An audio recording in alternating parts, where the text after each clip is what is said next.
Forgive me, Victoria, if you had to wait a couple of extra minutes. I was on the phone with the famous Randy from Wisconsin, and he was talking me down. You people have never seen Saul Paco this upset that I'm still catching on to how bad the world was. Be- Let me read my intro. They want to be naked and not ashamed. Without the Most High, all rabbit trails go back to Darwin contemplating his navel. RJ, when I talked to him last night, reminded me that Obama's chef died wakeboarding. They don't know who made the 911 call, and they're never going to tell us. It's just like the slopey roof boy that, well, we didn't have the counter snipers up there because it was too slopey of a roof. We're not going to get the answers. And that's what led to that. I find it funny and amusing. President Trump talking to President Obama, he made him laugh. That's not a fake laugh. You can't fake that grin smile. And what could he say? So your personal chef was gonna talk, huh? Well, they don't do that. They don't play that game. We are the remnant of descendants. We are the remnants of descendants of trained, compliant orphans of those deemed not insane. They're not one of the hundreds of thousands in the states that were filling up the insane asylums and getting lobotomies. Your grandparents and my grandparents weren't that. And as a matter, for all we know, we're orphans. We trust their birth certificates and things. Do you know what happened after we finally, RJ, for years, we were going to probably get this straightened out with your driver's license and everything. And I drug my feet like I do.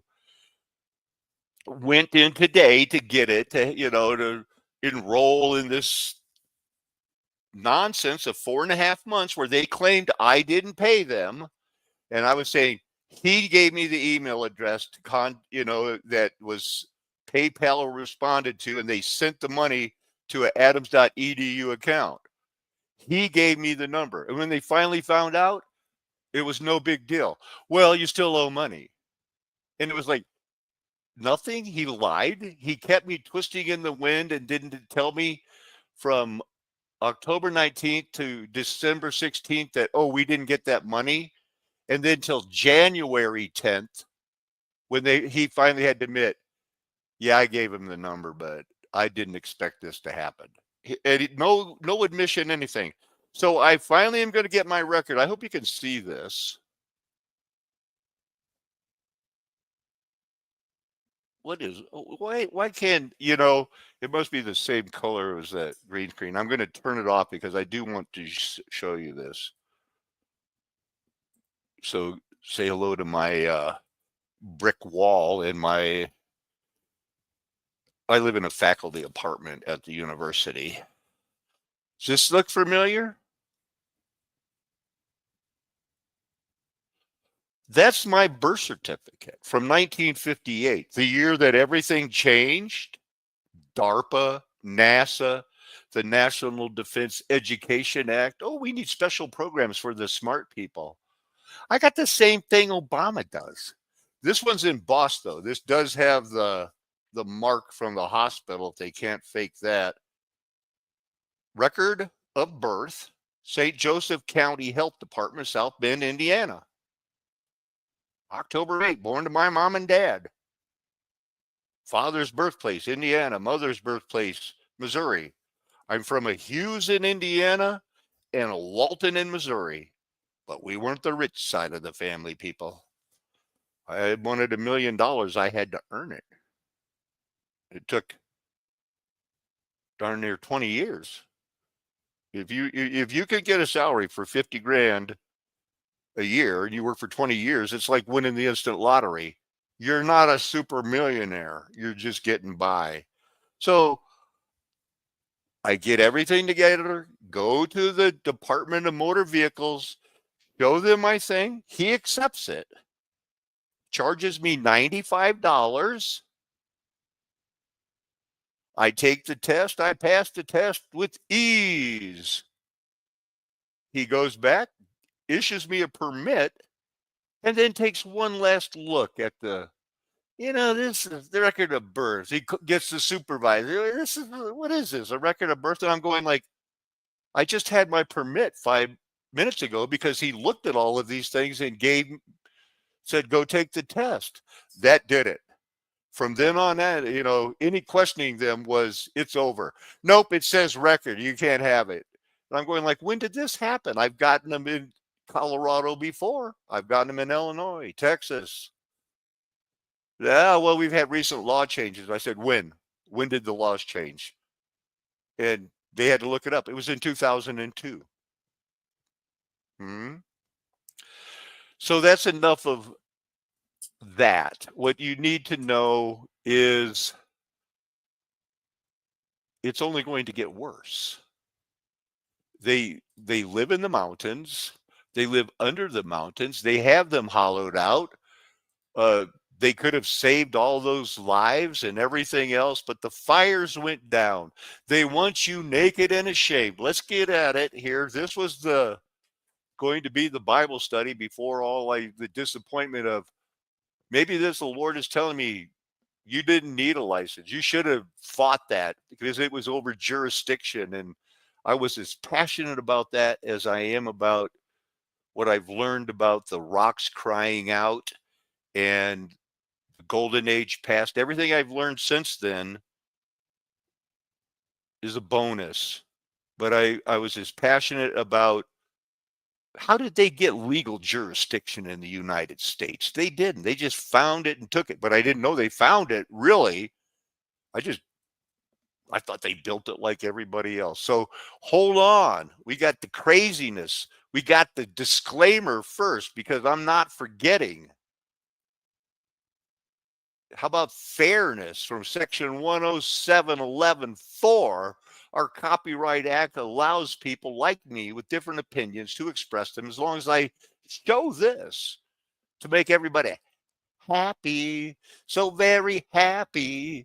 They've got the love of Jesus in the ha ha ha ha ha.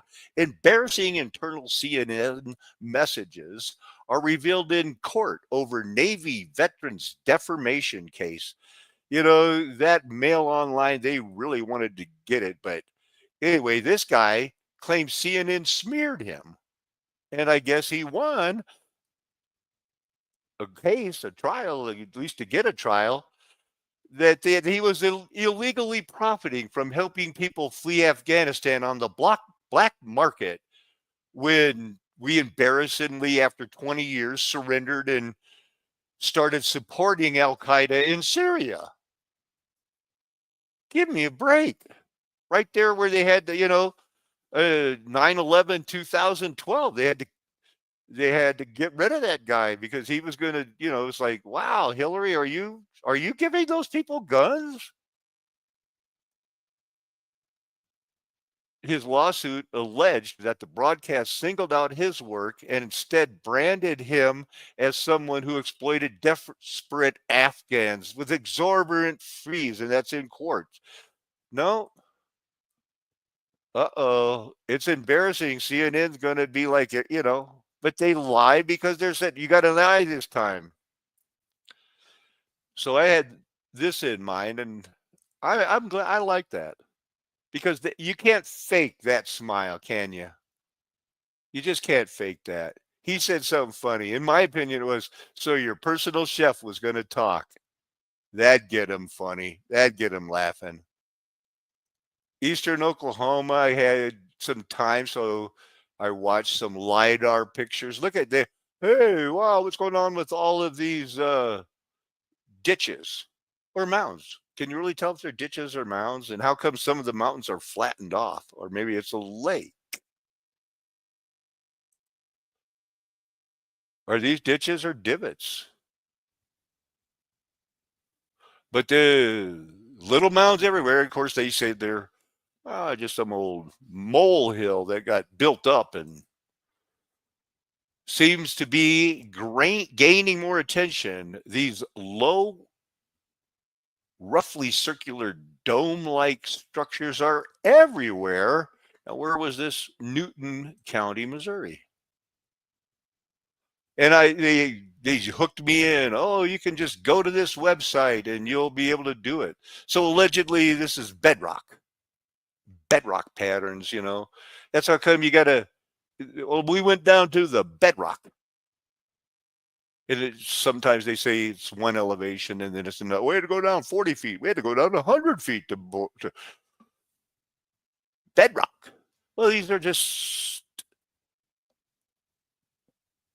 The whole world has been terraformed, especially with the Titans reserved in judgment with the glittering sword, because they were going to die like men in the flood, and we're made from their dust.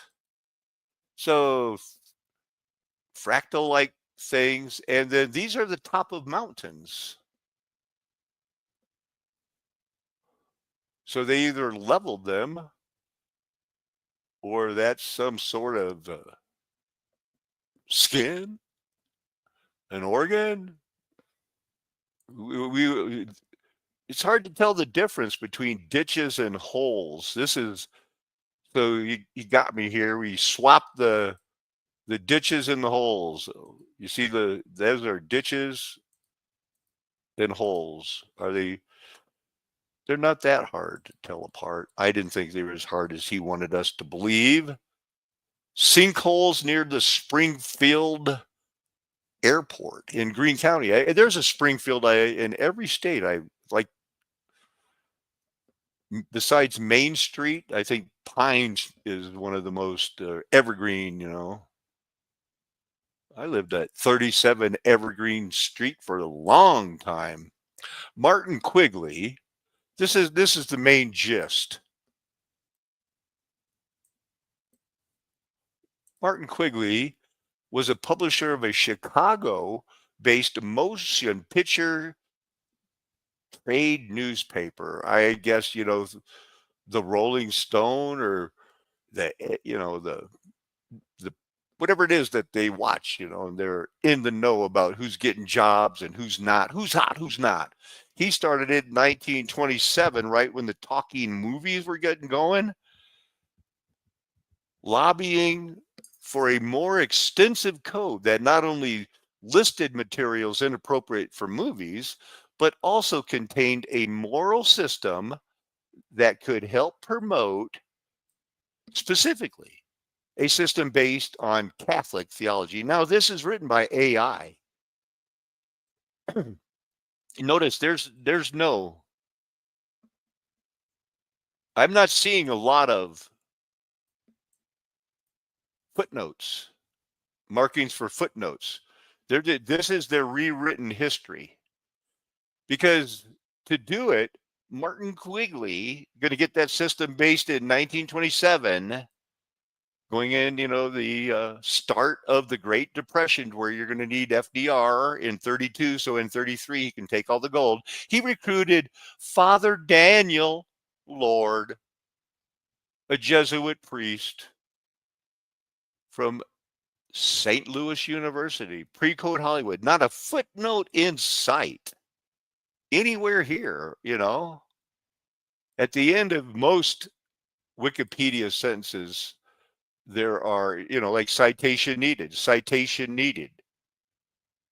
There's one, number 7, 34. So there's already been 34 in the case of Stacy Ann Peterson, 19-year-old hotel receptionist. He's one of these cops in Bolingbrook, a suburb that's not even close to Chicago, really. Started dating girls at 18 with her father's permission, still married to another girl. He had a couple of wives that ended up dead. He was convicted of murder, but it was one of those ones where everybody knew, but he was the guy. He was the mob guy. He was the one who passed out here's our shakedown money, and I'm going to need a day off. Can you cover for me? And they always did. And he ended up killing some people. But that's what they do. And troubled teenagers aren't hard to find then in the 90s, and they aren't hard to find now.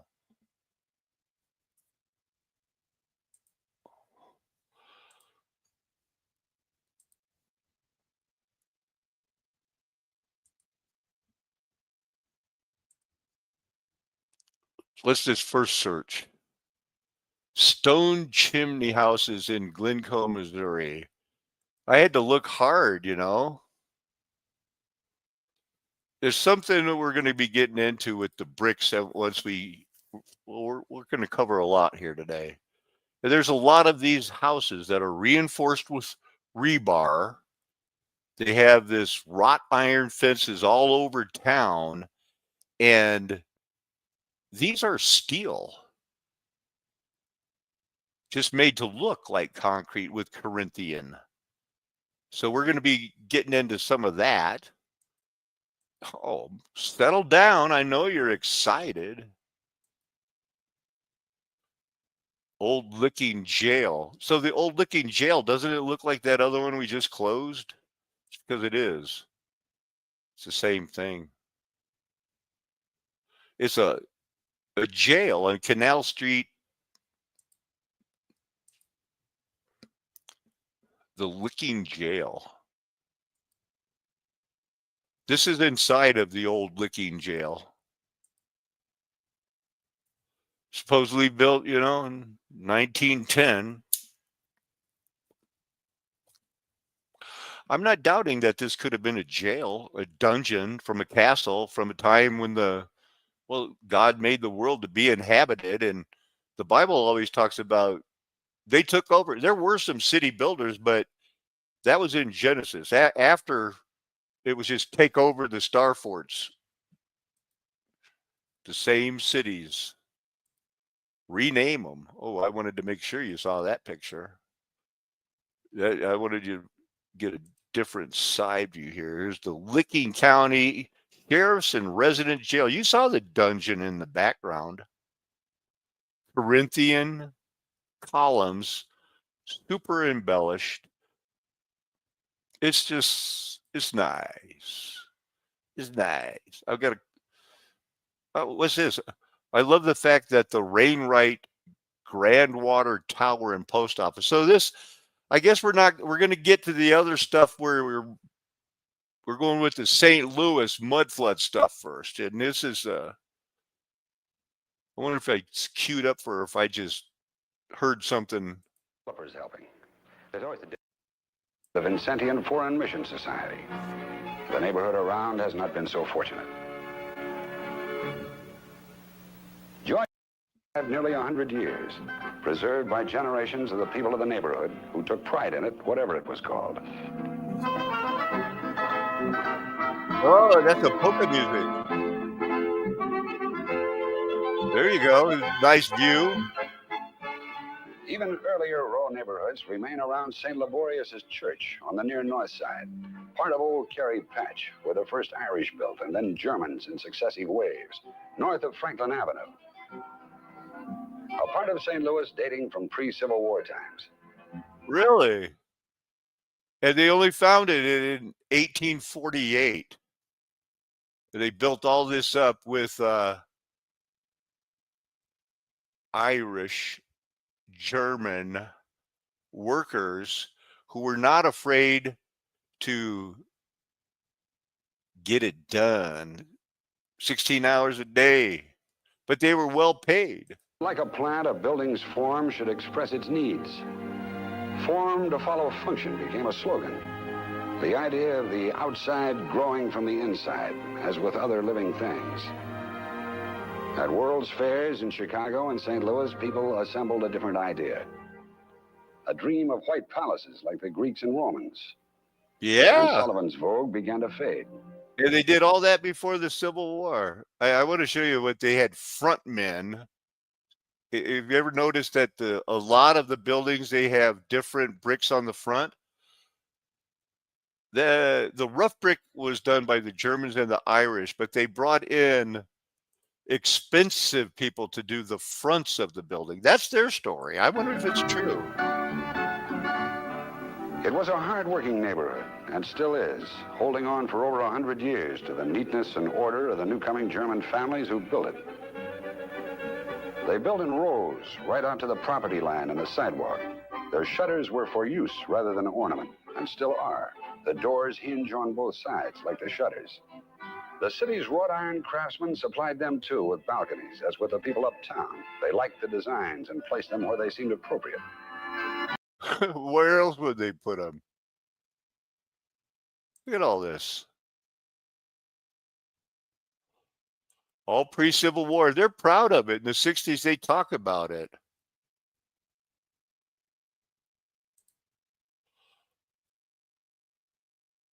What's that? An outpost.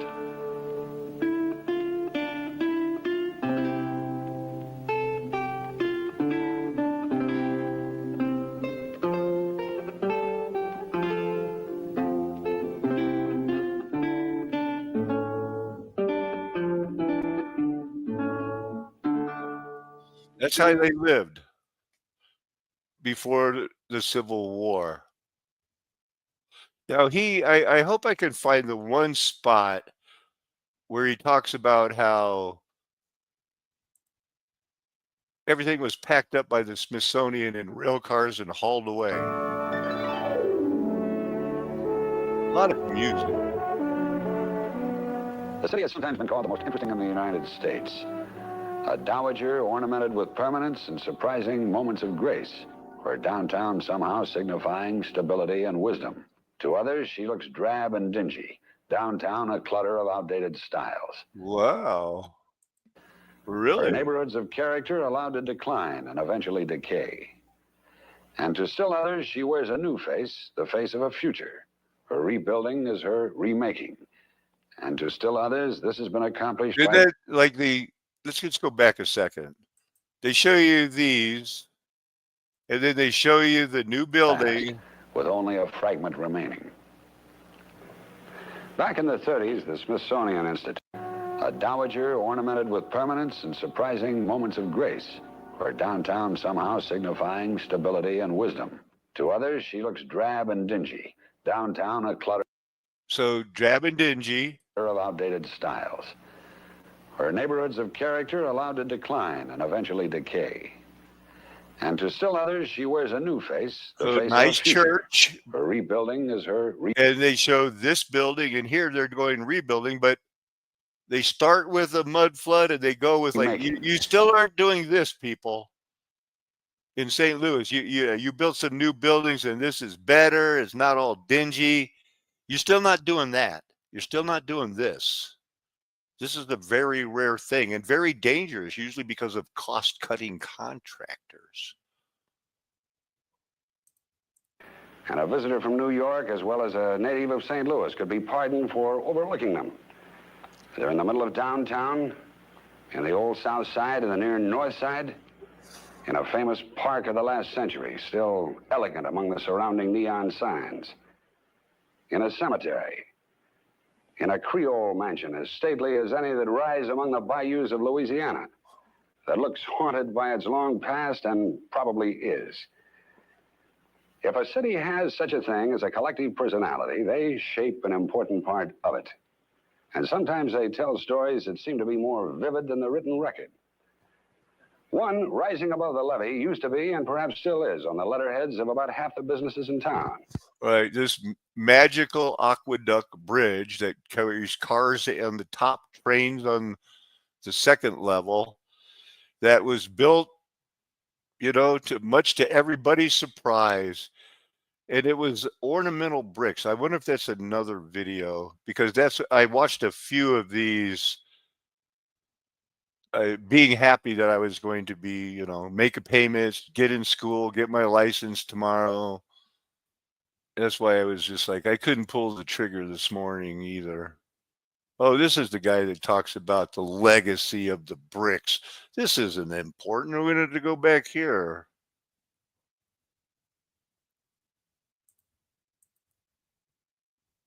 That bricklayers learn or before they were bricklayers, apprentices learned to build 7 different kinds of arches. In other cities, maybe they learned 3 kinds of arches.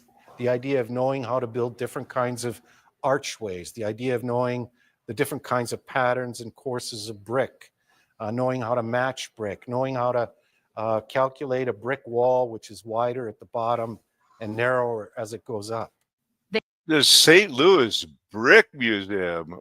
Remember, I tried to get it to go back to the beginning here. Let's see what she's talking about. On the streetcar line, you know, looking at buildings, looking at brick. She started the whole thing with loving the building around you. Brick by brick, brick by brick, brick by brick, brick by brick. They built this city brick by brick. Build it on up, have it on down, back 'em on in, ship 'em all around. They built this city brick by brick. Day by day, day by day, day by day, day by day. This is quite a production. I wonder how many views they got. History shows right from wrong. We live this city day by day. Built this city brick by brick. Giving them full credit for this fair use sampling.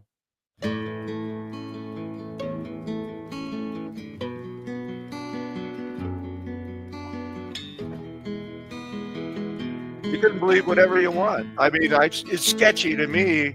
Did a computer write that? Probably only Or are 2 or these 3. records from a year that we just signed up and said, yeah, they say that it was this year, so we're 60, 70 years past that now. And everybody that doesn't want a lobotomy, get on board. They got on board, man.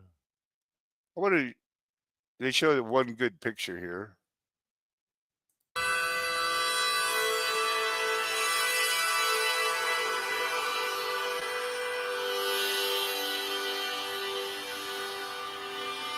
You got to get some of these pillars, but also the map is important. In St. Louis, coal had been mined since the early 1820s. It was sitting right on top of the clay. It could be mined when the clay was mined, and it was used to fire the kiln. So it was no extra expense. So they had cheap fuel. It was also just a wonderful shipping area. You had the Missouri River, you had the Mississippi River, and you had rail facilities. Wow. So Cahokia, it would be like right over here or a little bit further out. Go back to that bigger map. River, you had the Mississippi River, and you had, Let's see here. That's Springfield, Illinois. Quincy, Hannibal, that's the Mark Twain.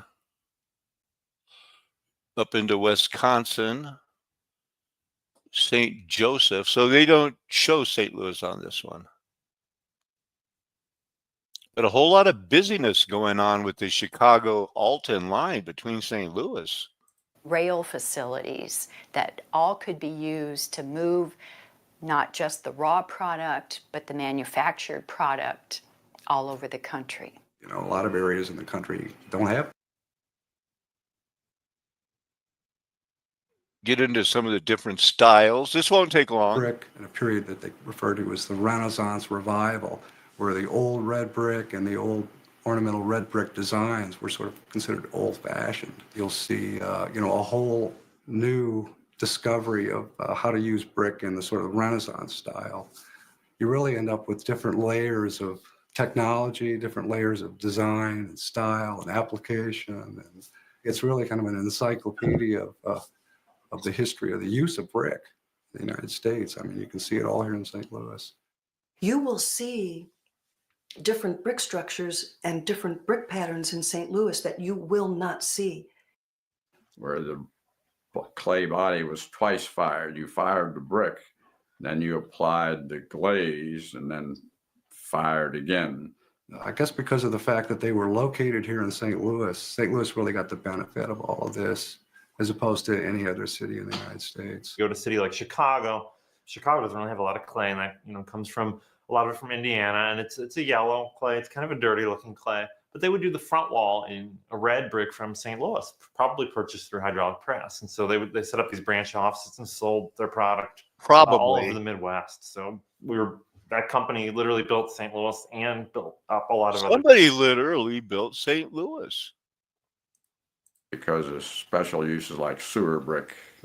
So what money hydraulic... This guy actually was the president of that hydraulic brick company, but he got on when he was young. Probably he was one of the children of the compliers. Yeah, nothing to see here. We just use these to make bricks. And if the only market now is sewer bricks, that's what we'll do. So he is a real man. He is a guy that ran a company, and I don't think he knew he was in on something shady. Why would he? We have all been normalized. We go to school. We believe the flat earth. I know you did. I know you do now, but you didn't always. You thought the globe was cool. You wanted to be an astronaut and fly to the moon. And so there's the curve. All I did have was going back in the more profitable liquid aggregate part of the business. Okay, now this is an important part that I made a middle note. The whole brick industry was incredibly labor intensive. It wasn't only the removal of the clay from the mines and then the making of the bricks in the brick kilns and the brick companies. Kind of like the opposite of what we heard in that other video that, well, they were mining the coal and it was there anyway. I remember hearing something like that. But it also had to do with the very nature of brick. If you were going to pave a street or you were going to build a house, it wasn't like taking a dump truck load or a truckload of concrete and dumping it into a form. Bricks are fragile. And so bricks had to be handled by hand. They had to be loaded on wagons and carts by hand. And you couldn't just pull up to a street where the street was being paved and just dump the brick. The bricks had to be unloaded one by one, this picture, so that I've seen it wasn't so only many the removal different, into a form. Bricks are fragile. when they were building the road, so in this bricks picture, had to be handled they by had hand. machines They had that to be would loaded on just load wagons the and bricks carts onto the by machine, hand, and it you would couldn't just pull stagger up to a them and street where the lay it street was down being on a paved path and on just top dump of the the brick. gravel.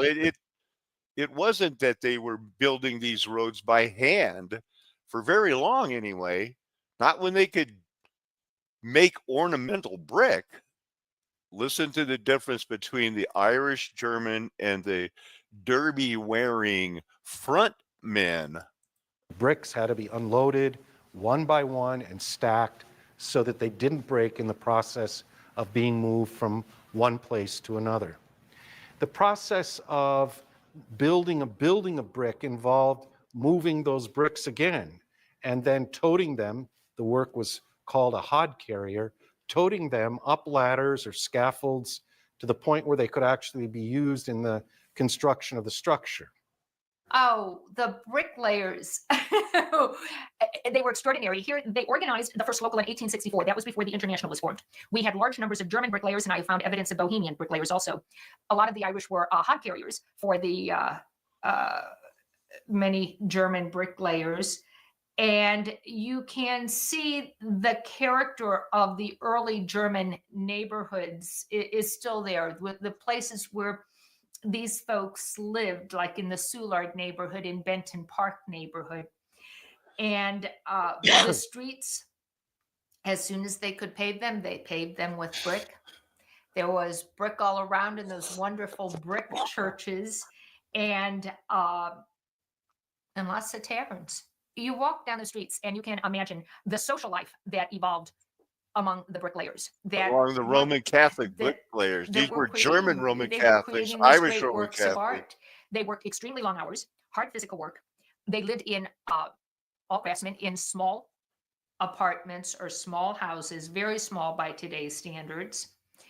Their social lives revolved around ethnic churches, taverns, and early on, around coffee houses. There were a lot of coffee houses in mid-19th century St. Louis. I get it. And I so love rather coffee. than having all your social life at home, the social life revolved around community gathering places. Years ago, I interviewed a couple of guys that fathers and grandfathers were bricklayers and offered some insights into the industry that I have never seen published anywhere. But apparently there laid a brick wall, which is wider at the bottom and narrower as it goes up. They learned to do corbelling. That was incredibly important. Corbelling is a balancing act with brick. That enabled them to have bricks project from walls in designs. So we can track them. When do they spread out these ornamental designs? Realizing that what we know now, that every little symbolism is, probably going up the spine to the brain.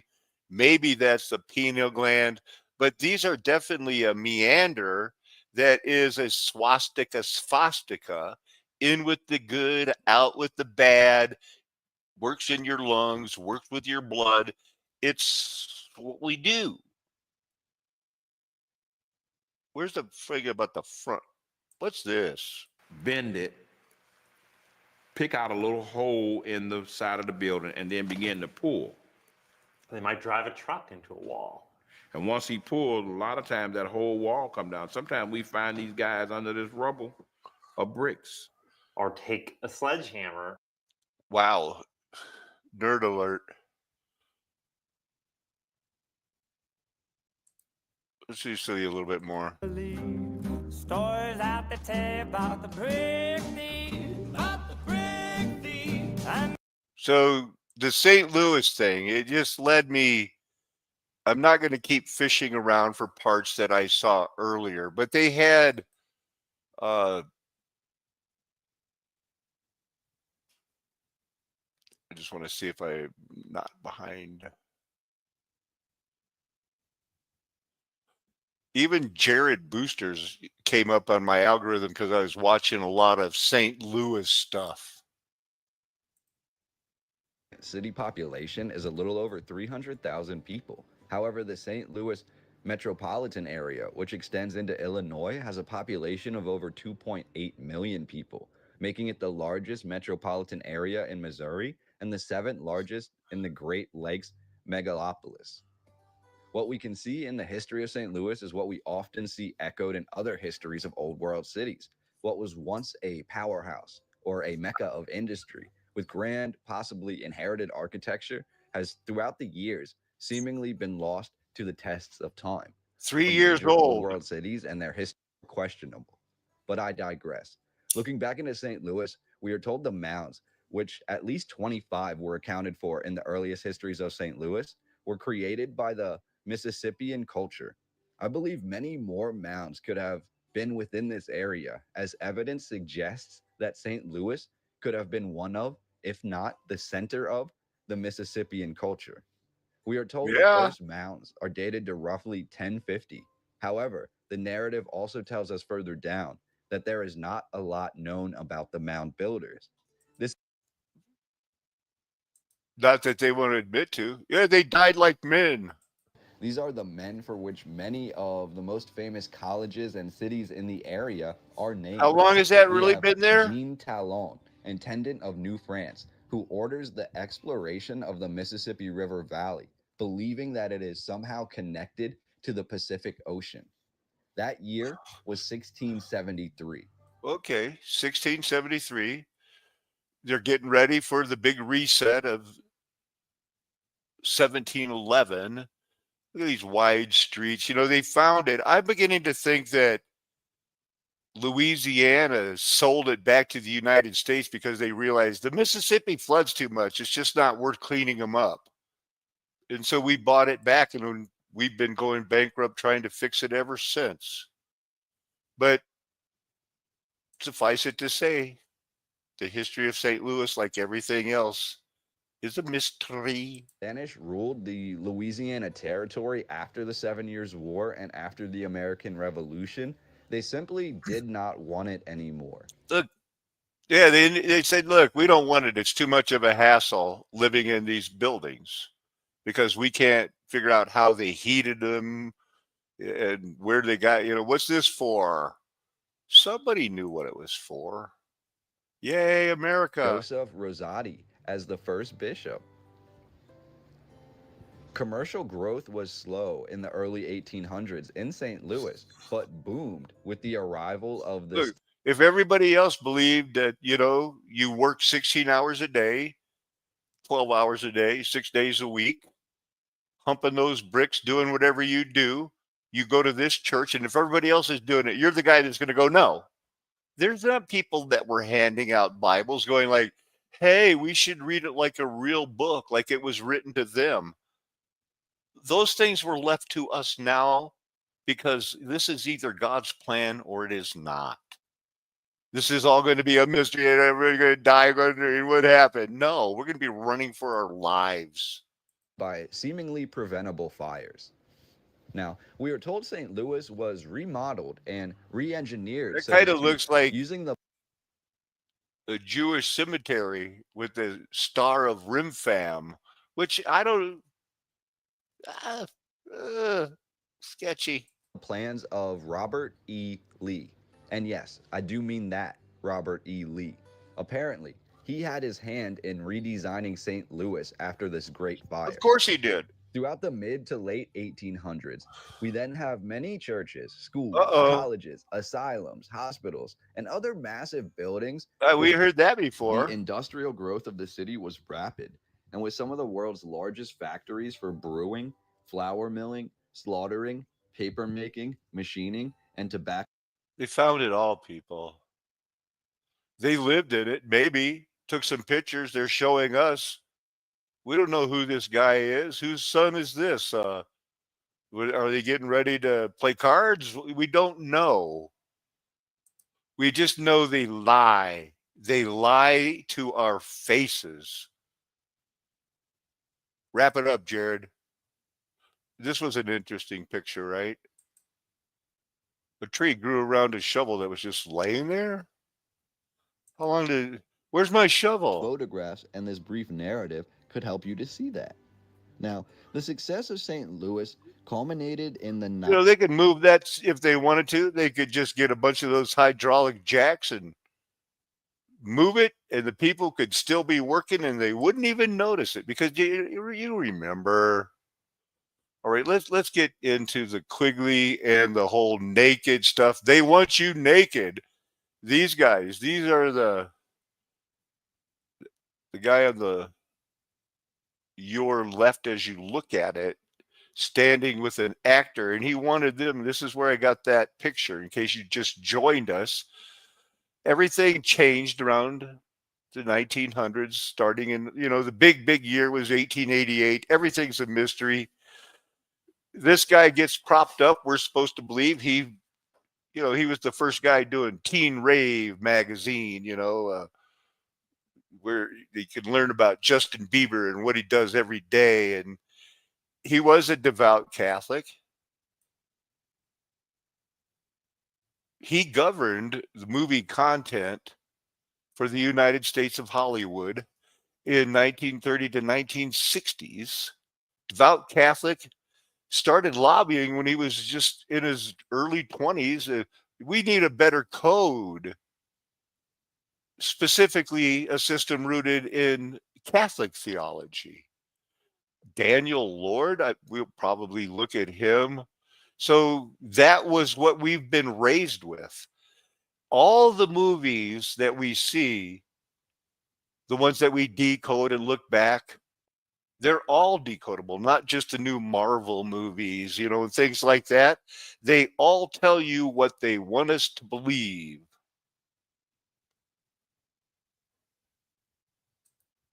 Now, this is in one of the big towers in St. Louis, a water tower, standpipe. It was used for steam, to make power.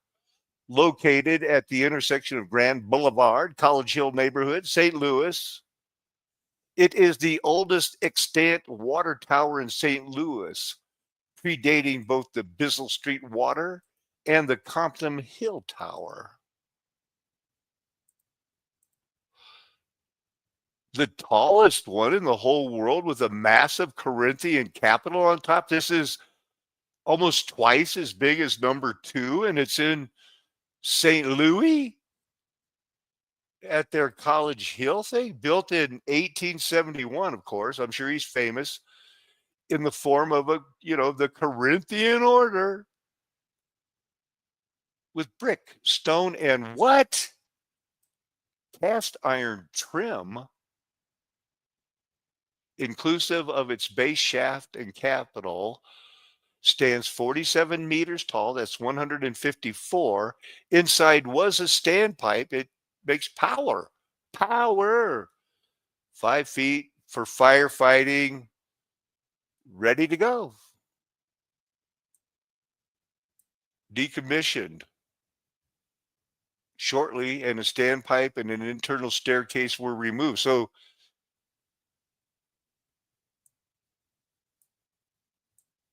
I guess they were going to switch over to diesel fuel and power, or something new for the water. But so it's just interesting, isn't it? Largest one in the world.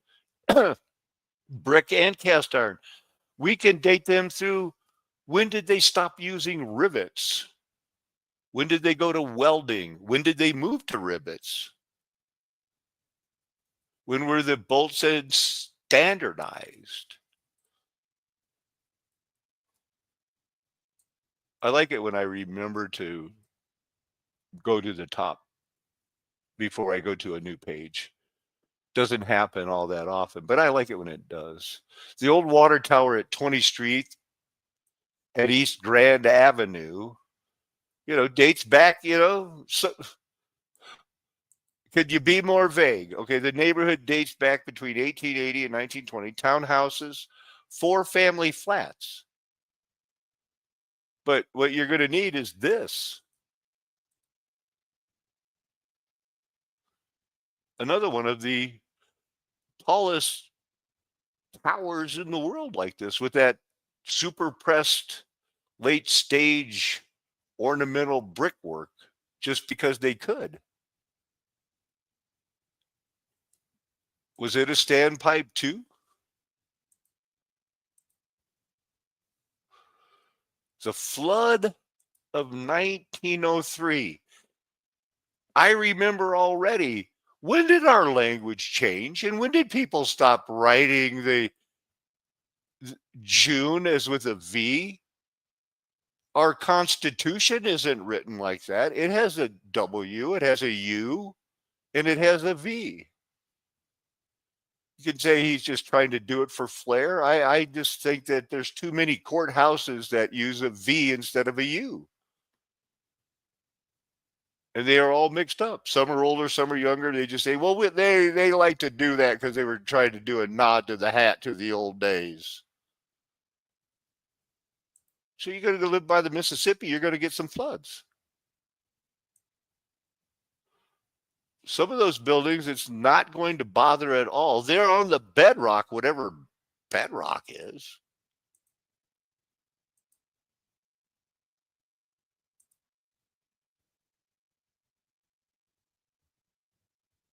That's a flood. Mudflood. I want to see more pictures of the standpipe. And there's another one. Is that the same picture? Wish we could get that one bigger. What's this last one here?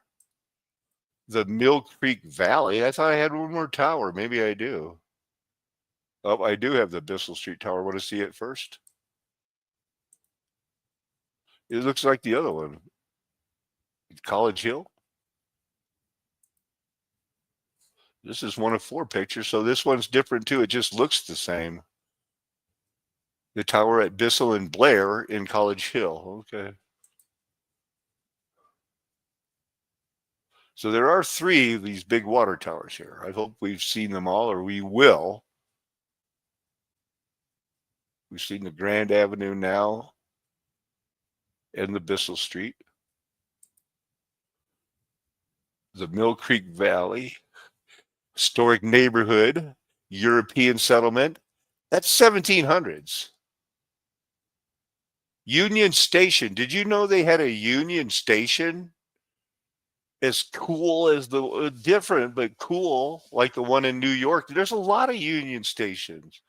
The urban renewal project of the late 50s, probably 1958. You just got to get rid of them. Commercial buildings and churches, brick, They did it. They covered it up. It's these guys. They're all in on it.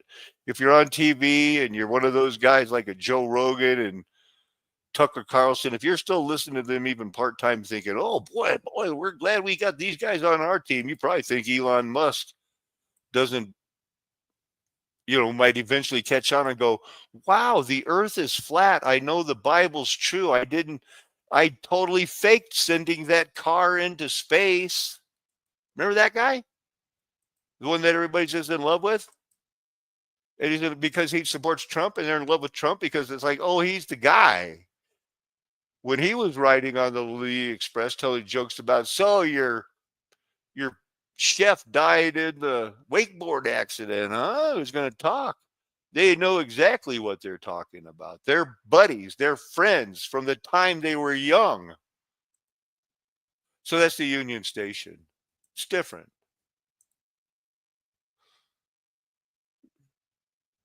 St. Louis, everybody. And that's not a bad fountain.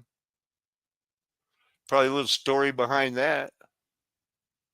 Kind of looks rough. I might put that more modern, but it does have the old motif of riding the fish or something.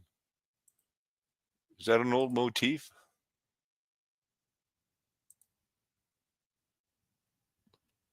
I visited my daughter when she was, didn't decide until she got accepted by Marquette. She was shopping around where she was going to get her master's degree. We went to old school St. Louis, and it really is more than just going to see the Cardinals. You know what I mean? Any notable people here? Singing girl, Josephine Baker.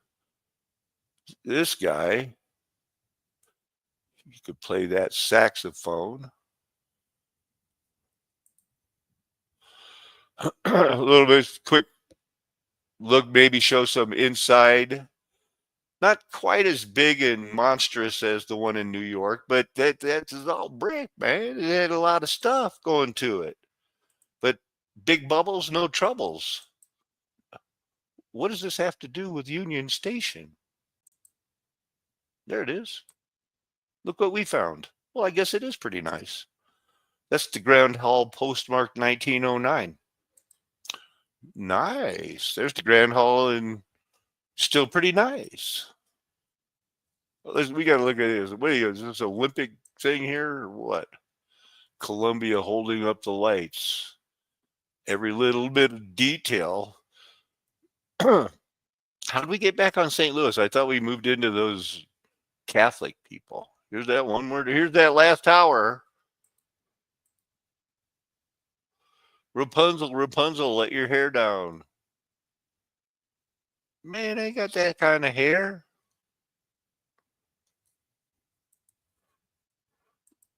Catholics doing our theology, making our movies, telling us the code. It's the naked truth, man. And then tell everybody, don't think about sex. Try to keep it between a man and a wife. And they'll go, oh, it's hard. What happens to those people when they just burn out at 40 years old after they carried bricks? Who knows what happened? And the kids grew up, went away. Now it's just washed out. Maybe the wife passed away or something. The Forgotten Man, famous painting. It's a political concept brought to you by FDR. But first, this concept had to be brought in from Brooklyn by Graham Sumner, who articulated such a forgotten man to be one who has been compelled to pay for reformist programs. In 1932, President Franklin Roosevelt appropriated the phrase in a speech, using it to refer to those at the bottom of the economic scale whom Roosevelt believed the state was the only one qualified to help. Sumner's Forgotten Man appears to be the first use of the phrase, the Forgotten Man. And that was in 1876. It became a big deal. His algebraic definition of the Forgotten Man was C, who is coerced into helping the man at the economic bottom, X, by A and B, who demand charity for X. So what is this? The woke group telling the other people you got to pay, X has got to pay for this group because C is now a forgotten man. And now it's your turn to help him. As soon as A observes something which seems to him wrong, from which X is suffering, A talks it over with B. A and B then propose to get a new law passed to remedy the evil and help X. And they want you to pat them on the back for getting paid to find ways. It's the New Deal. So it from April 7 and 32 to 1933, when they took the gold and said, now everybody's got a job. We're going to put new book writers, new movie makers. And that's our history, those books and those actors. So I looked up that, and we had studied a Boston Brayman. We studied those this week. One of the man takes offense that he's mistaken for a tramp, a Boston Brayman, those guys, the guys that tried to be so civilized and cultivated and even talk different. Have you ever, I guess that's the name of a song, I have heard among this clan you are called the forgotten man. That's a song by Ben Crosby and the Frank Sinatra. Have you ever? About a scavenger hunt. The gold diggers of 33. I had to look up what is this pre-code? What they need a pre-code before the guy said, no, we need the Roman Catholic theology. Or we might end up with paying billions out of, because of the priest that were having gay sex with young boys for the most part. Is what they had to pay out those billions for.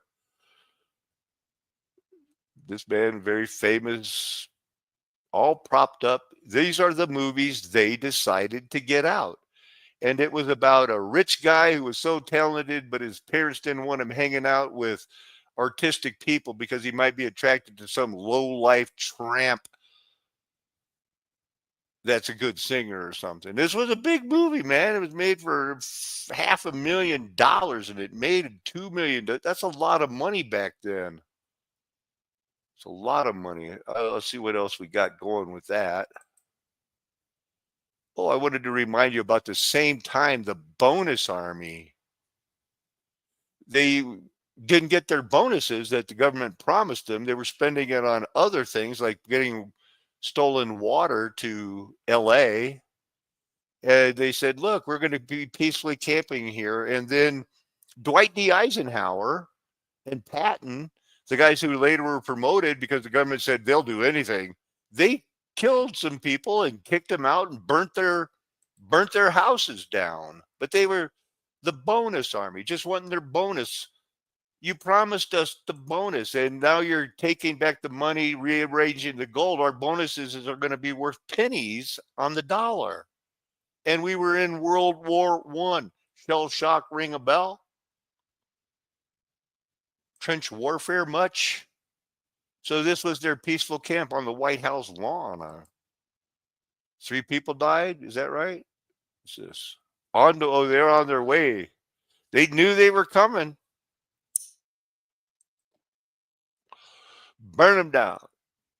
You're going to obey what we expect from you as the same brainwashed people we talked into dying for their mommy. Why didn't you die for mommy?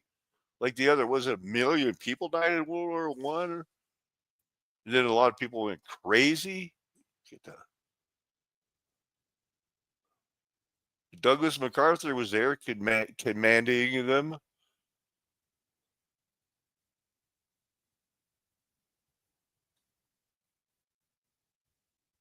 It was Eisenhower and Patton, too. Don't think that I'm wrong on that. You're going to check it out and find out they weren't there. Eisenhower was in 1920 or something after the war, one of the first lieutenants to go cross country and develop what was going to be the interstate transportation system that's named after him to this day. So it went down bad. They mentioned MacArthur. There's the Patton. He was there to do it. And Eisenhower was a major, served as one of MacArthur's junior aides. I bet you MacArthur was pissed off that he only got to run Japan for 20 years and then, messed up in Korea and then still went on and was like, I'm still the great general, but Eisenhower was the president. And it all comes to who'll crack down on these, well, let's call them the forgotten men, the men who were brainwashed to go say, I'll do it, before they realized there's no curve. Hopefully I'm sharing. Good, I'm sharing. Hey, you guys have any problems? Ask the moderators. I'm so happy that the moderators are good learners and all of that. And where would we be without them, And we're learning so much. Not the Grand Water Tower thing again. Daniel Lord. Okay, we finished that. What did he do? He wasn't the bonus army. He was the Catholic guy. Who are these Jesuits? American Jesuits. 200 pages. This isn't even all of them. Oh my goodness, who's not a Jesuit? Wow. Everybody famous. If you're a Jesuit, you get your Wikipedia page. I just picked a couple and looked at them, or one. Because I didn't feel like going to the other page. I was just going like, oh my goodness. I was just glad that there weren't any Hugheses on the list. Or Waltons. Let me see. I didn't check to see if there are any Waltons. There's no Hates. There's no Waltons. Nope. We're good. Yeah, we're all about. We were Protestants. That was one thing. In our small town, they had a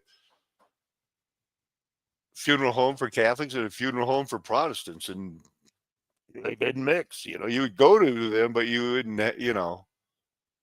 You wouldn't let those people run your thing.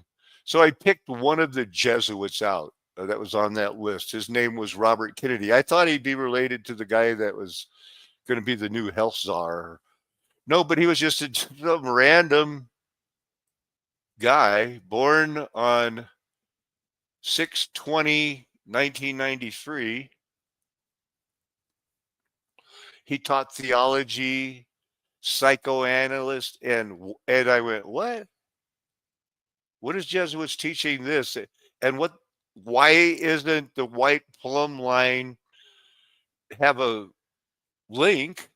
And why isn't there a footnote? Because these guys usually footnote everything, but here is another one of those cases. Remember, we saw 32 footnotes on one short page. And here's another one. 4? And they're all in the last sentence.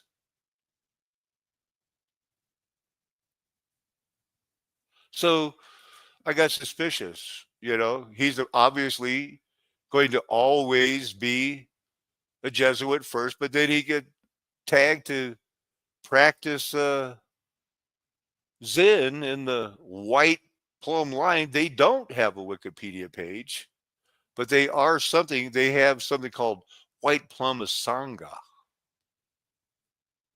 Oh, the white plum lineage, the computer would have us know, was established in the late 1970s. And yet, I'm sure they have a worldwide presence and people all over. And might be as good as Christianity because, we need ethics, but we sure don't need, to judge people that what the Bible calls perverted sex, they call normal.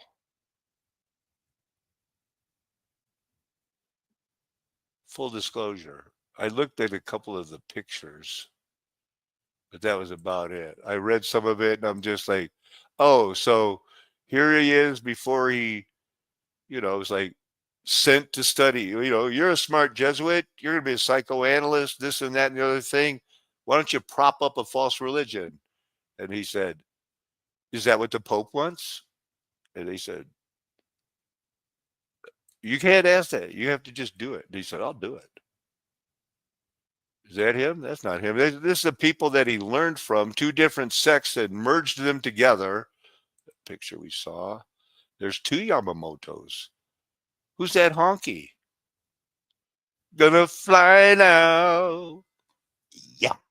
Flying high now. Did it do. Oh, they got the thinking ahead to kneel and pray. I brought my bongos.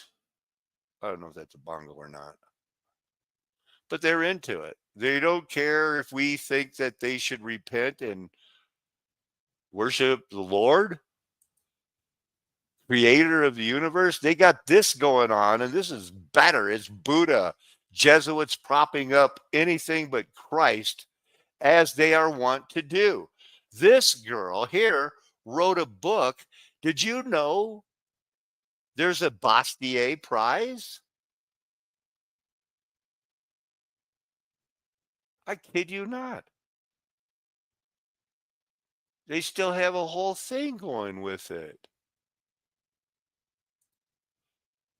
Have you ever heard of Frederick Bastiat? This is another one of those. The Lord had me in place at the right time when I was dating my wife, when I was going to Bible college. I needed a job. I started working at Christian Liberty, stayed there, bought a house, coached the volleyball team, worked my way up to the corner office. And where was I at? One of the first assignments I had was The Law, Le Law, by Frederick Bastiat. And it was an anti-socialism track that is so dense and so hard that, I don't want to talk about like how they used to talk about my scores and my testing scores, because on two of the subjects, like when I was in third grade, I had supposedly a reading comprehension of a sophomore in college, and I could do math better than most. But besides that, I was right there with everybody else. I'm not a super smart guy, but I couldn't read and I liked it. And I caught up and I graded all those tests and I wrote a key for it. And I said, look for this answer, look at it for it on this page, this paragraph. I kept that book for 20 years, and this is what it was about. Was it real or was it fake? But this is the picture that they have. Died, 50 years old, 49, member of the French National Assembly. This is about the time of the 1948 when everything was falling apart. There was all of the, are you going to be a Marxist or a Leninist, a socialist or a capitalist? And have you heard about the parable of the broken window?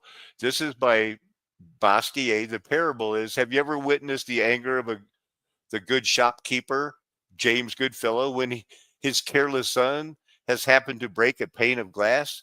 If you had been present at such a scene, you will most assuredly bear witness to the fact that every one of the spectators, were there even 30 of them, by common consent, apparently offered the unfortunate owner this inevitable conclusion: it is an ill wind that blows nobody good. Everybody must live, and what would become of the glazers if panes of glass were never broken? So it's like if you break a window, well, somebody's got to try to fix it, so you're actually helping the economy. That's been an argument since the 1840s. He explains that no, suppose it costs $6 to repair it, you could have invested that. The Glazers are going to make their money, but if somebody does it on purpose and think that they're helping them. You're not. He goes through the steps of proving you lose money. You're not helping the economy at all. So that's one of his famous arguments. He an advocate of classical economics, free market, best known for his book, Le Law. I think we look at that next, but I wanted to give you a background of him, of the political economy. Look at that. And Q at the bottom. The revolution after the middle class, when people said, why do we do all the work and we get 3% of the money? Because you don't understand. We have to build it. The factories. No, you're not. You found the buildings and you're finding the plans and backwards engineering them, and we're doing the hard work of making coal so you can make steel, so we can have an industrial revolution, because it's going to burn it all down. It's hard to understand that they actually had Napoleon. He was exiled. Well, there were 2 more Napoleons, and it always ended in a excrement show. It was craziness. France did it, being Catholic. I hate to do that, but they're such a bad religion that there's no redeeming of it. They only millstone their believers. Frederick Bastiat, though, he provided the answers. It says it's influenced by John Locke. I think John Locke is more fake. I see through him right away. I don't know if this guy honestly believed it. The broken window, the candle maker's petition, these are all famous things. He wrote that each of us has a natural right from God to defend his person, his liberty, and his property. Now, I know a lot of you guys, you're on board with that. Who wouldn't be? Life, liberty, and property. He connected that the law becomes perverted when it is used to violate the rights of the individual, when it punishes one man's right to defend himself against an effort of others to legislatively enact laws which plunder his wealth and property. What is plunder? Something that is goods taken by force at the point of a gun. Booty, loot, spoils. You are a human resource, and if we say you owe us more than the tithe of the Bible, you do. But you don't have to worship us. You just have to pay. Bastiat asserted that whereas justice has precise limits, philanthropy is limitless. The giving of money, altruism, private initiative to do good, that's unlimited. Thus, government can grow endlessly when that becomes its function, to give away money. And that's how you end up over $30 trillion in debt. And trillions is like a number that some people in math, I know I always considered that to be like a Google, a hypothetical number. That's not real. There's not a trillion of anything, That's a big number.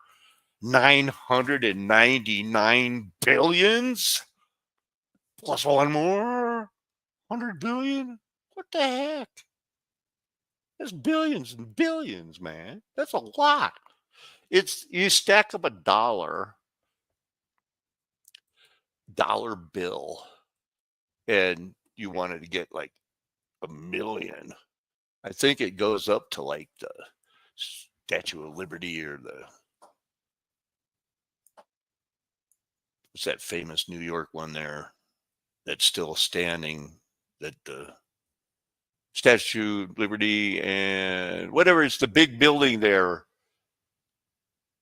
But if you stack up a trillion, it goes to the moon. And it might even come back. It's that big of a difference between like a million and a trillion. It's not a billion, but a million and a trillion. So in my mind, it was always just like, why are they talking about trillions, because remember, even before COVID and things like that, we used to have fights about the United States budget is going to be what 220 billion, and then oh, COVID hit. We got to print $1 trillion. That's not gonna affect the economy. Ah, we got it. We're good to go. So they plunder it. Plunder. Let's get a little bit more of a deeper an act of stealing or the taking of goods by force, typically in the midst of a military, political, or other social crisis, such as a fire, a war, a lockdown. You're not supposed to loot anymore, but governments can. I see all the time, Russian parades and they're showing off the American weapons that got captured in Ukraine and they're going, they're ours now. What are we going to do? Send them a bill and say, well, then you take over the payments. I don't think it works that way. It's a spoil of war, right?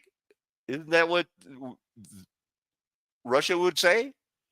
And I don't think the United States, although recently we've been surrendering everywhere we go. We used to take over countries and take their stuff. Back in 1992, first place they went was that Baghdad Museum. The law. Socialism, like the ancient ideas from which it springs, Greek, confuses the distinction between government and society. As a result of this, every time we object to a thing being done by government, the socialists conclude that we object to it being done at all. We disapprove of state education. Oh, they hate education. You never heard that one before. So, the woke. The woke. I don't think that this Black or Hispanic deserves that job because 14 other people scored better on the test. Oh, you hate all Black and Hispanic people, huh? You probably hate lesbians too. Wait, I'm talking about qualifying. And they'll just tell you, shut up. Natural rights, natural law, that gets dangerous because that's always leaning. This was published before Darwinism came out. So it was just getting that groundbreaking idea out there for everybody else. Ron Paul describes it as one of the main books that influenced him. Ronald Reagan cited it as a deep influence. The Federalist Society uses it to this day and includes it in their pre-law reading list, as I think everybody should, simply because Frederick Bastiat exposes the lie of socialism doesn't mean that capitalism is going to work, especially if you have the cronies, and it just, none of these governments are going to work on purpose. That's the plan. You know that, right? It's not if, it's when. You'll be locked down again. American forces dispatched to perform a clear mission become engaged in something far beyond their original mission. What began as a short mission to... Look, that's like looking in a mirror, man. I was in the 82nd Airborne. I wore that patch, but I was a surveyor. I was never found myself in this type of a position. Deploy force caused complications that rarely ended well. Ships were sent to protect American commerce overseas. Whaling was an important American industry, and its ships, called whalers, were being seized by the British. In January 1813, the frigate USS Essex, commanded by Captain David Porter, sailed to retaliate. The Essex became the first U.S. Navy ship to round Cape Horn at the end of South America. Wow. In 1814, he took a little trip. And into the Eastern Pacific in February. For months, the Essex cruised the South Seas and captured Yeah. And then what? port. As a result, Captain Porter sailed 4,000 miles west to Nukuhiva. Why wouldn't you go 4,000 miles? There's nothing better. I'll just go here and find this uncharted island and find a group of people. Remember, this is 1814 that they have not encountered since after the 1,000 years. What happened? Put in your sickle and reap 2 times. 2 angels on clouds. Hey, put in your sickle and reap. And one of them was the grapes of wrath. And so, whatever orphan train, limited time, short season we're in, our parents and our grandparents had to be compliant because they didn't get lobotomized. They didn't get put in those insane asylums. They said, yep, everything's good here. I just can't wait until we go to the moon. And depending on what part of the world you're in, you either hate those commies or those capitalist pigs. Here's what they found. An island in remote Polynesia, with his fleet of 1 liberated American whaler and 9 captured British whalers. Captain Porter had over 200 U.S. Navy officers and sailors, accompanied by a detachment of 20 U.S. Marines under the command of Lieutenant John Gamble, with some volunteers captured from British ships. The other sailors having been set free. You captured them. How do they? You now work for us. Okay, or what? Or we'll kill you. I volunteer to work for you. Free at ports. After Captain Porter arrived in Nukuhiva, he established America's first overseas colony that he named Madisonville. Why not? Let's just get a look at these. Do I have any of these?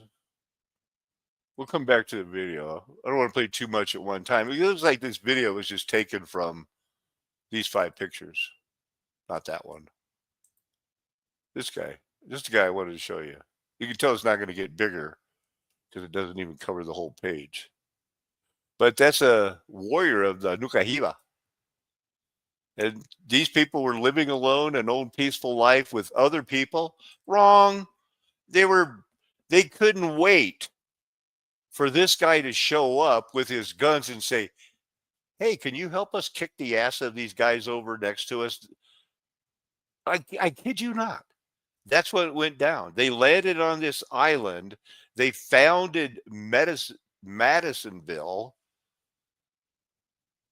They took wives and decided they should colonize it for the United States. And this war's not going well, or we've got these captured things.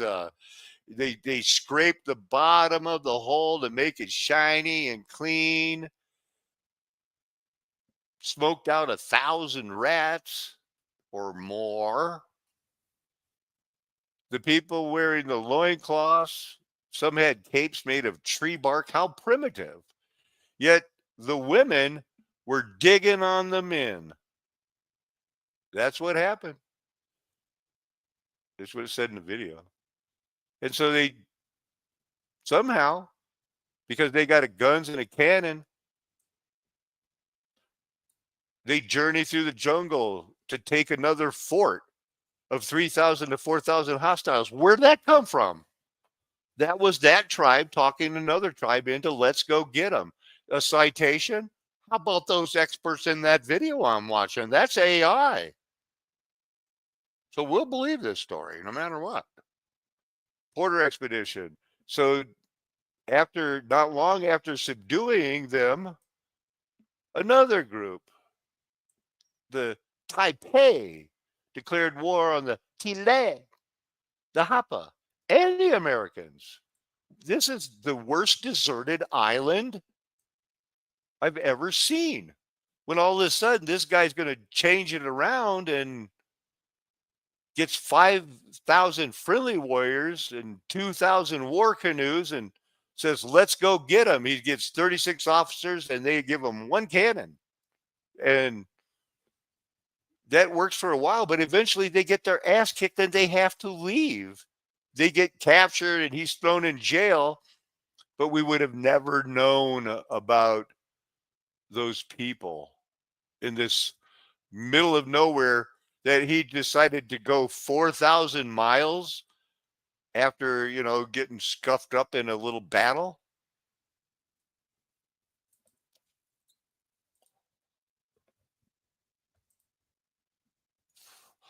How'd you walk off the island and you see this. And then you find out there's thousands of other guys that want to kill him. And they got just as,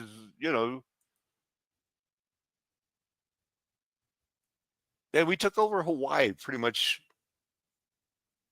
same crazy way. The same crazy way.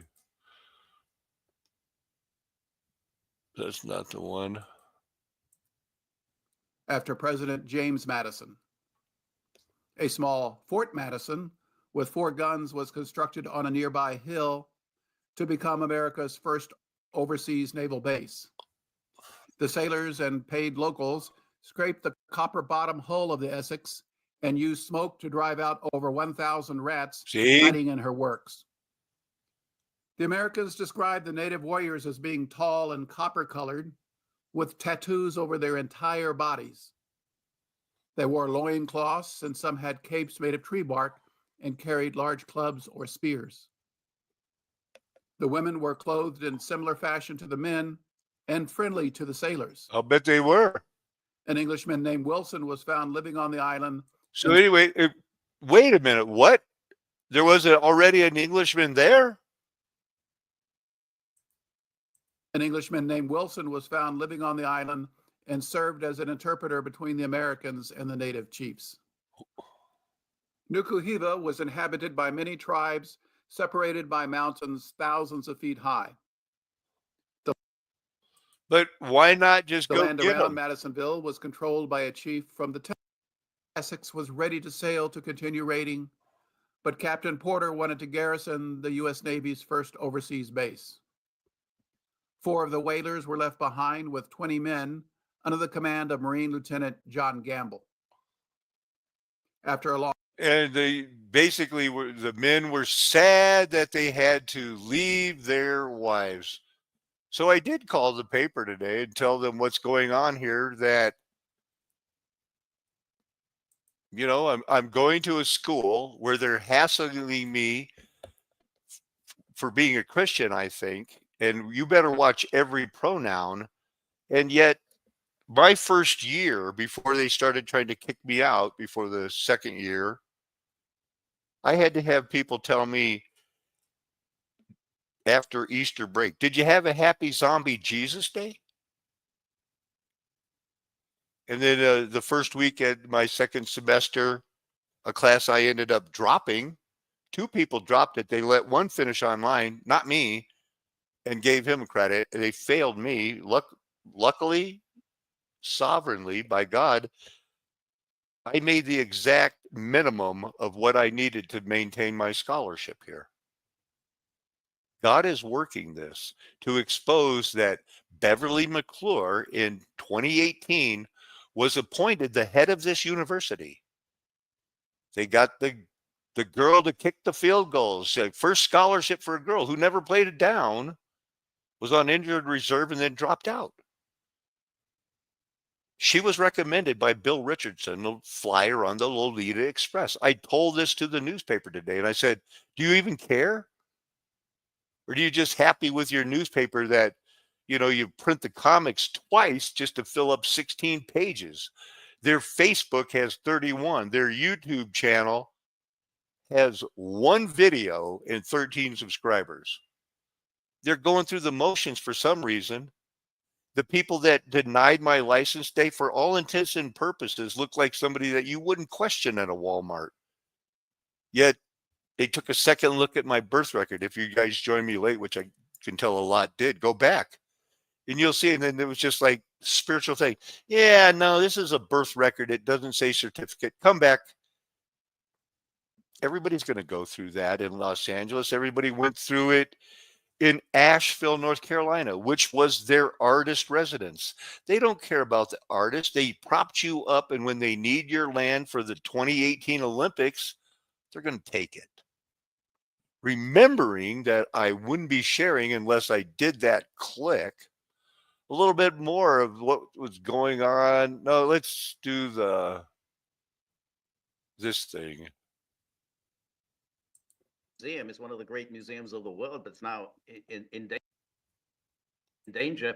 But the one good thing will be, I think this is going to wipe out the political establishment in California. That same political establishment that's been ruled California now for 50 years. George is a sage on this one. I hope you're a sage on this one. Yeah. California politics is so corrupt. Okay. And who thinks that it's going to get better? Who thinks they're not going to build that smart city? Huh? The wealthy. I mean, this is really an outrage because this is a pooling. Oh, you need to hear a little bit more of this. They got no insurance money there. Suppressed premiums have prompted many insurers to drop coverage altogether. Just last summer, State Farm dropped 1,600 home insurance plans in Pacific Palisades. Earlier this week, most of the neighborhood was burning. But this is where it gets really dreadful because, of course, they're still going to come up with the money. Somebody's going to have to pay. You know, even if the insurers say we just don't have any more money, the government's going to step in, and that means that the lower income people are subsidizing the wealthy. I mean, this is really an outrage because this is a pooling of risks here, and the state is picking up the tab. Go ahead.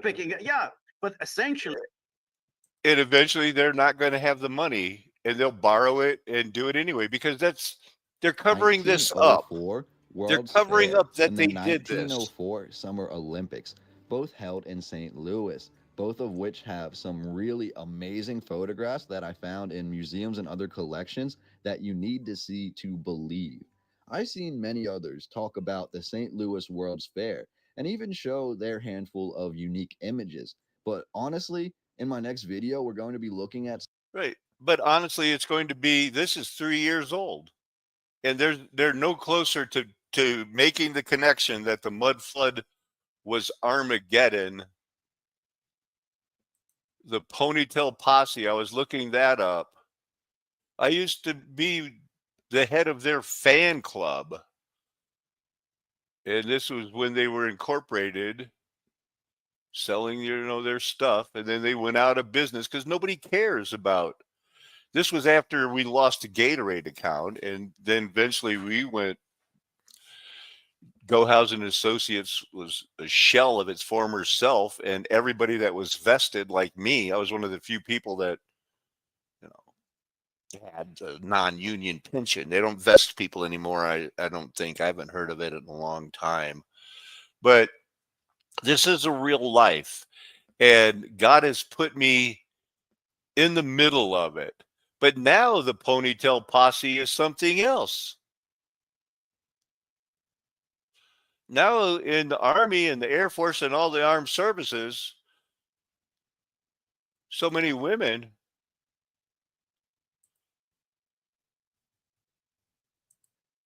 are joining that,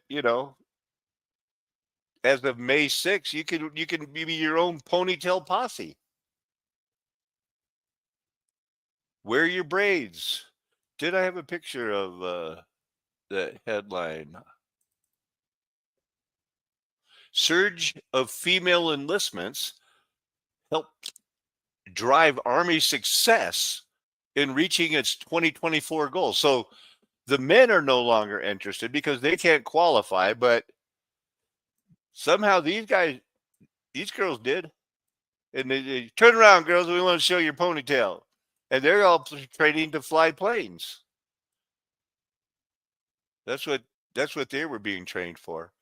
I looked at that article. I don't know if I have it pulled up or if, I've said about all I had to say here. So with that, if there's anybody that has any questions or anything like that, I was going to, or if anybody wants to come on and has anything to talk about, I'm going to leave that open. Yeah, I really hope that Paul, one of the most amazing things that could happen is he could get into the Bible a little bit more and realize that the real scripture only uses the word Nephilim 3 times. And out of the hundreds of times that it uses the word Gibborim, which is supposed to be the mighty men that mated with the angels, there's only one mighty man that's ever mentioned that's bad, and that's Nimrod. The rest of the Gibborim were all good guys, or the super vast majority. I don't know if there was other. Goliath probably was a Gibborim, but they didn't call him that. It's just, if he could change that and realize, like, have another flat earth movement, that if he did do those mushrooms and he did see a demon and the demon warned him, ha ha ha, you're paying attention to everything except the clowns. And then he figured out the clowns are demons. And then conspiracy are us. Oh no, the clowns are demons. They could be, because they're weird. Well, yeah, clowns are weird, man. Doesn't mean that they can mate with women, especially in the Bible talks about Abimelech and Isaac and Abraham both had to go, this is my sister, because there were people who would kill men for their wives and take them. Got to read the Bible right. And it would be wonderful if that does happen. It would be wonderful, because that would mean that, Christ came to bring division so that the truth can be sorted out. Where? Here, on this flat earth nation, with its golden age past, because the mud flood was the Armageddon, the 1,000-year reign, the reaping. Oh no, we're orphan trained weirdos that might have been genetically mutified. Doesn't matter. We're mostly human. We're part human. We can be saved. That spirit has presented itself to me. It has shown me. It's in me. His word is written on my heart. We're changed. They're not. They're never going to understand you. They're always going to think, you just think you're better than us because you think you're going to heaven. That's stupid. No, they want you to be naked and not ashamed. Those days are over. That was a test that was not passed. And now, this world of nakedness and promotion, you see what they're promoting. I've talked about it many times. It's a flat earth nation. Me and my friends are never going to tell you anything else, because we are 1 called, 2 chosen, 3 working as hard as we can to be faithful, because that's how you prove you're adopted, you're predestined, you're the elect, or you're not. Amen. Hallelujah. Aho. Aloha. Arrivederci. Ciao. Sayonara. Arrivederci. Nagame. That's just a fun way to say goodbye.